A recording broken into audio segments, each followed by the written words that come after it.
బృహన్ ముంబై ఈ యొక్క మున్సిపల్ మన దేశంలోనే అత్యంత సంపన్నమైనటువంటి మున్సిపాలిటీ. ఈ మున్సిపాలిటీ మన దేశంలోనే కాదు, ఇంకా చెప్పాలంటే ఆసియాలోనే నెంబర్ 1 స్థానంలో ఉంటుంది. అంత పెద్ద సంపన్నమైనటువంటి మున్సిపాలిటీ. 227 వార్డులు ఉంటాయి.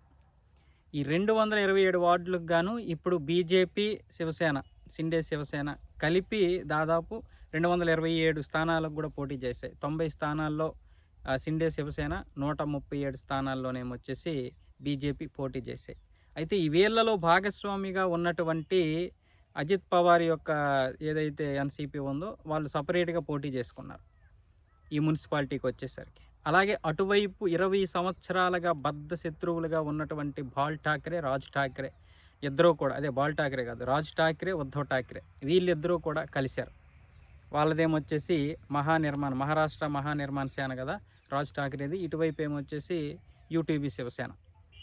ఈ రెండు కలిసి పోటీ చేసాయి. అయితే ఇప్పుడు ఇక్కడ వచ్చినటువంటి ఎన్నికలకి సర్వేలు చెప్తున్నటువంటి లెక్క ప్రకారం అయితే 130 నుంచి 150 వరకు కూడా బీజేపీను శివసేన, సిండే శివసేన గెలిచే అవకాశాలు ఉన్నాయని మిగతా అన్ని సర్వేలు కూడా చెప్తున్నాయి. ఈ సర్వేలతో పాటు మా ప్రజల యొక్క అంచనాలు, అక్కడ ఉన్నటువంటి ఓట్లు వేసినటువంటి దాని ప్రకారం చూసినా సరే ఇక్కడ ఏకగ్రీవంగా బీజేపీ అంటే ఈ యొక్క మహాయుతి కూటమే గెలుస్తుంది. మహాయుతి అంటే శివసేన, సిండే శివసేనను బీజేపీ. ఇప్పుడు 20 సంవత్సరాల తర్వాత వీళ్ళు పోటీ చేశారు కదా, రాజ్ ఠాక్రే, ఉద్ధవ్ ఠాక్రే. వీళ్ళు 20 సంవత్సరాల తర్వాత పోటీ చేసినా కూడా వీళ్ళకి 60 లోపే, 55 నుంచి 60 లోపు వార్డులు మాత్రమే వస్తాయని ఇప్పుడు సర్వేలన్నీ కూడా చెప్తున్నాయి. ఈ సర్వేల ప్రకారం వీళ్ళు 20 సంవత్సరాల తర్వాత కాదు, అసలు ఇక్కడ కాంగ్రెస్ను కూడా మధ్యలో ఇక పూర్తిగా నాశనం చేసేయాలి. ఇక్కడ ఈ యొక్క ఎన్నికల్లో మాత్రం కాంగ్రెస్ అనేది పూర్తిగా నాశనం, కానీ దేశంలోనే కాంగ్రెస్ని రాకుండా చేయాలి పూర్తిగా. ఇప్పుడు ఉద్ధవ్ ఠాక్రే ఏం సాధిద్దామని కాంగ్రెస్తో కలిశాడు. సరే నీకు బీజేపీతో సరే పొత్తు లేదు, సరే బీజేపీతో నీకు పడలేదు, బీజేపీ వాళ్ళకి మీకు ఏదో వచ్చింది, రాజకీయం అన్నాక పార్టీల పరంగా వస్తాయి.